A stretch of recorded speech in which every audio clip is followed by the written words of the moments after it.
নমস্কার, Soma kitchen and ব্লগের তরফ থেকে সকল বন্ধুদের গুড মর্নিং।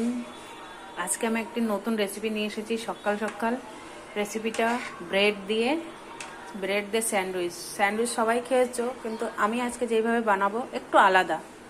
তার জন্য লাগবে পেঁয়াজ, টমেটো, ডিম সিদ্ধ, শিমলা মির্চি, বাঁধাকপি, গাজর, শসা, দই, চিলি সস, টমেটো সস।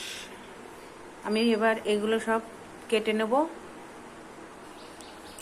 এই রেসিপিটা বানানোর জন্য দইটা আমি ফাটিয়ে নিয়েছি। তার মধ্যে টমেটো কুচি, বাঁধাকপি কুচি, পেঁয়াজ কুচি, শসা কুচি, শিমলা মির্চি কুচি, গাজর কুচি, একটু ডিম সিদ্ধ, এটাকে আমি মাখিয়ে নেব। স্বাদ অনুসারে লবণ, হালকা ঝালের জন্য একটু গোলমরিচের গুঁড়ো দিয়ে দেবো। টমেটো সস দিয়ে দিচ্ছি, একটু ঝালের জন্য চিলি সস। সুন্দর করে ব্রেডের উপর একটুখানি সস লাগিয়ে নেব। তারপর আমি যেটা মাখিয়ে রেখেছিলাম ওইটা দিয়ে দেবো।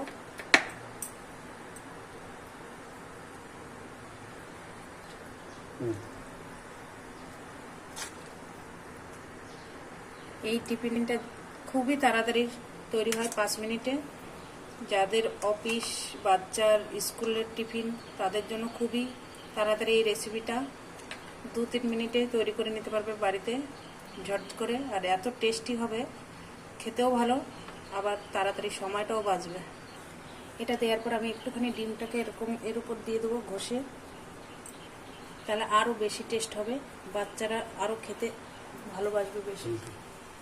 আর এটা তো ডিমটা তো হেলদি টিফিন একদম। এবার আমি বাটারতে সেঁকে নেব। বাটারটা গরম করে নিব। গরম করে ব্রেডটা দিয়ে দিলাম। দেখো ব্রেড কি একটা গন্ধ, এত সুন্দর গন্ধ যে মনটা ভরে যাচ্ছে, মনে হচ্ছে এখনই খেয়ে নেবো। এটা উল্টিয়ে নিলাম, একটু এরকম লাল লাল করে ভেজে নিতে হবে। নামিয়ে নিলাম। এই রেসিপিটা তোমরা সবাই বাড়িতে বানিয়ে খাবে, খেয়ে আমাকে বলবে কেমন হয়েছে। আমাকে লাইক করবে, শেয়ার করবে, কমেন্ট করবে, সাবস্ক্রাইব করবে, অবশ্যই সাবস্ক্রাইব করবে তোমরা বন্ধুরা। Thank you.